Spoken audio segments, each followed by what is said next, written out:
భారతీయ cinema పరిశ్రమలో ప్రస్తుతం భారీ అంచనాలున్న పాన్ ఇండియా సినిమాల్లో ఎక్కువ భాగం తెలుగు చిత్రాలే ఉన్నాయి.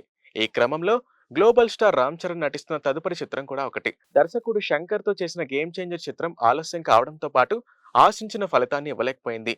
అయితే ఈ సినిమా తర్వాత దర్శకుడు బుచ్చిబాబుతో చేస్తున్న సినిమా పట్ల ఇప్పుడు మంచి హైప్ నెలకొంది. కాగా రామ్ చరణ్ కెరియర్ లో ఇది 16వ సినిమా కాగా ఈ చిత్రం కోసం స్టార్ నటులు మక్కల్ సెల్వన్ విజయ్ సేతుపతి, కన్నడ నుంచి శివరాజ్ కుమార్, అంతెందుకు ఆస్కార్ గ్రహీత ఏఆర్ రెహమాన్ లాంటి వారినే ఎక్సైట్ చేసి తన సినిమాకి వర్క్ చేసేలా చేయించుకున్నాడు బుచ్చిబాబు.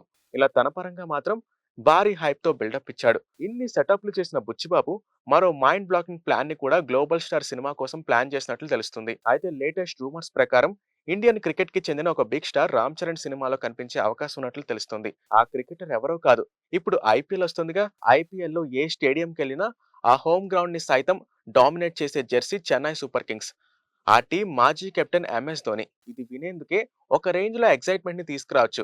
కానీ ధోని లాంటి బిగ్ స్టార్ ని సినిమాల్లోకి లాగడం అనేది పెద్ద అంశమే. గతంలో ధోని పలు యాడ్స్ చేశారు, కానీ సినిమాల్లో నటించలేదు. ఆయనకి నిర్మాణ సంస్థ కూడా ఉంది. తనపై బయోపిక్ కూడా వచ్చింది, కానీ సినిమాల్లోకి మాత్రం ఎంట్రీ ఇవ్వలేదు. క్రికెట్ నుంచి సినిమాల్లోకి వచ్చిన క్రికెటర్స్ చాలా మంది ఉన్నారు. సో ధోని కూడా ఎంట్రీ ఇస్తారని ఇప్పుడు మొదలైన రూమర్స్ లో ఎలాంటి నిజం ఉందో వేచి చూడాలి. అయితే ధోని మరియు రామ్ చరణ్ ఇది వరకు ఒక టీవీ యాడ్ కోసం స్క్రీన్ షేర్ చేసుకున్నారు.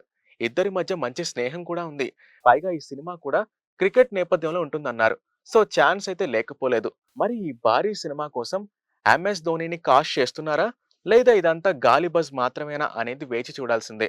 అన్నట్లుగా ఈ సినిమాలో బాలీవుడ్ హాట్ బ్యూటీ జాన్వీ కపూర్ రామ్ చరణ్ సరసన నటిస్తుండగా వచ్చే ఏడాది ఈ సినిమాని ప్లాన్ చేస్తున్నారు.